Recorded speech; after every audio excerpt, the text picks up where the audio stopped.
This is GrantTalk, hosted by Libby Hikind, founder and CEO of GrantWatch and author of The Queen of Grants.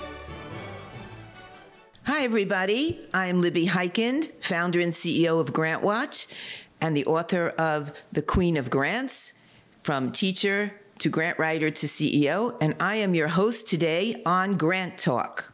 I am here today with Kell Chole, and she is the executive director of the Institute for Traditional Irish Music. Kell wrote a grant that she found on GrantWatch, and she won. So let's find out more about her organization. Hi, Kell. Welcome. Hello, Libby. Thank you. So tell me about your organization. Sure. We were founded in 1997, and what we wanted a social organization that people could play Irish music as a group and find a way to make kind of a diaspora in Chicagoland.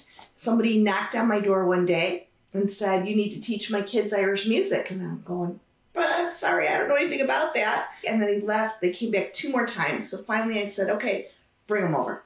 And then they told 2 people and they told 2 people. And pretty soon we had a pretty major organization that now is one of the leaders in the AIRS project, which is what we received the grant for. Now you got a grant from the Farney Wurlitzer Foundation. They really support children in music. So we asked for funding to help us record some of the greatest AIRS players in the world. How much did they give? $4,000, which led to quite a lot of other investment in the project.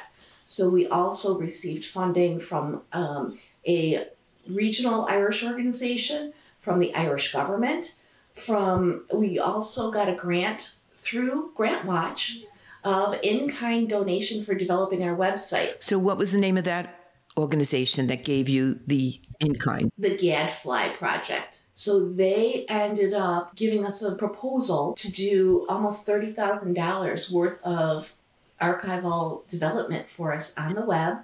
And that came through GrantWatch as well. And tell me about grant writing. It was really hard to find grants, but every day I get my list of grants from GrantWatch, and I go through, I open them up, I schedule them, I start to kind of mull over how I want to apply for something, what the goal could be in applying for something, and then we start executing our grants. You have cut my work way down.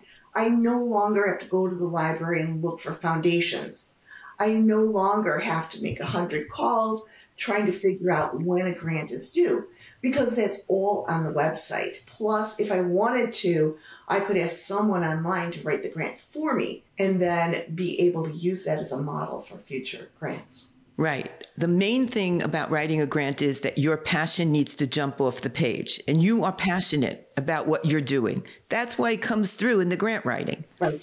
Who are you giving this grant to it's going to change their lives, right?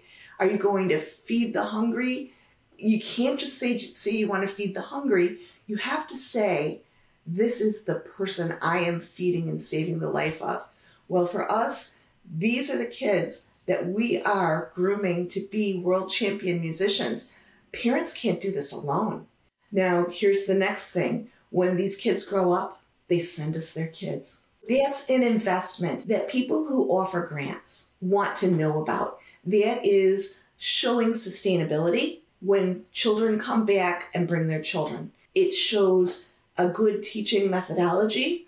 It shows a good solid program. When you have all those elements to offer, then you've got something that is grant-worthy, I believe. Yes, and funders want to see sustainability. They want to see replicability. We have chapters in my book that talk about exactly what you've spoken about today. So I'm very happy to hear it being reinforced. Every grant that you win, you should win another one right after that. And you can always mention, and that's what we see, that you were able to approach people and say, hey, we got a grant for $4,000. Would you support us? Would you invest with us? And that just keeps growing. And maintain that list. That's so important. If you had a wish for your organization right now, what would it be? Right now, we are trying to get grants for a very significant event that we are hosting in April. And so we have made a number of applications through GrantWatch, of course. How can people reach you? instituteoftrad.org. And it's also our email address, instituteoftrad@gmail.com. Thank you for being a guest today. Thanks, Libby. I appreciate your time. Thank you for tuning into Grant Talk, powered by GrantWatch. Don't forget to like, comment, and subscribe to all your local podcast feeds today.